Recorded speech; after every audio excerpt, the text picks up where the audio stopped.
Is it me, or does Chloe have a tendency to overanalyze everything? No, it's not you. She did admit that she had some issues with being a perfectionist, as well as she also has people pleaser tendencies. She needs to recap some of the things that she learned so she just doesn't go spiraling. It's triggering me as a viewer too. Welcome to Cliff Alerts. Today we're going to be talking about Lifetime Network's reality-based TV series, Married at First Sight, season number 17, episode number 18. But before we get into it, please like, share, and subscribe. Please click that notification button so you know when we upload new content. We give us a like and we thank you for your comments. Was that too much? No, don't think Michael is the only one. No. Chloe out there too. She holding her own. They returned from the retreat. Yeah, on day 7 of their marriage. Yeah. And she said it's a lot. She's overwhelmed in order for her to be restored because she's an introvert. She needs to spend some time by herself. Yeah. And additionally, she needs to go and take care of her dog. Okay. Michael looked a little shocked, but of course he said the right thing. Oh, take all the time you need. Sister girl pack her stuff and she headed out. Exit. They're back in the real world and got to get back to their jobs, their issues, and try to make this marriage work and continue to get to know one another. When she returns to the apartment, they're planning a 90s party. Yes, as housewarming, which all the couples did. He tells her that, when she was gone, he took a page out of her playbook. He was in bed by 9:30. And I thought that was funny. He also told her when he was leaning deep into the bottle of brandy in preparation for the party they were about to have with friends who were coming to their apartment. He said, well, he also got her a bottle of tequila because she told him what happens when she gets a couple of, shots of tequila. She gets turned up, and perhaps he was hoping some of that turned up came his way. Something else got turned up.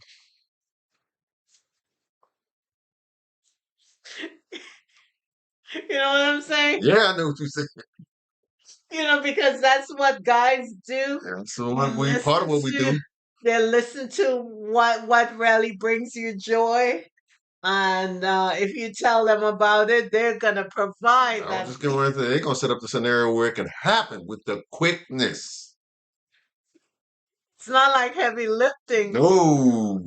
They're listening so they can do something about what they heard or act The on. scenario. You better believe it. Their friends came through, and of course, they separate their friends, talk to each other about how the relationship is going. Yeah, The other one. her name, yeah. But Caesar had met with Chloe before, and he knew that she had left the apartment to spend some time with herself. Right. And she admitted to him when she was there, she thought about who the experts gave her and everything that she wanted. It's in Michael. And as a result, she missed him and decided to return. Everything that she wanted is not in Michael. So why is she trying to tell us that? I don't know, and I think she's not being true to herself when she says that to Caesar, or even worse, to herself. Right. And Caesar commented that it seems like Michael always have a good answer, in his back pocket to deliver, and he doesn't seem Ready made to pull out of that. And he doesn't seem authentic. So Caesar was happy to get the opportunity to bite down on Michael and his answers. So he asked Michael how he's doing, how they're communicating, and Michael said that, they no problem so far. Chloe is great, yada yada yada. Yeah, he said they don't have, they've never had any disagreements yet, and that he trusts where they are in the process right about it. Right. Michael tells Caesar that he just wants to create the best environment that he can for Chloe. And on the other side, when Michael was being questioned by Chloe's friends, one of Michael's friends told her that, she has never seen anyone handle a stressful situation like Michael. Michael has people pleaser tendencies, and she may need to push him a little bit. He may be saying everything that she wants to hear, but he's not taking care of himself. Michael takes her to his place of of joy. He loves boxing. Not the only one. He Yeah. know how to handle himself in the ring. Yeah, throw punches with leverage. Uh-huh. And what, too much? Babe, the people gonna think that you gotta bob and weave every time we have a conversation. Not every time. So she was impressed with the level of his strength and everything that he does. Yes.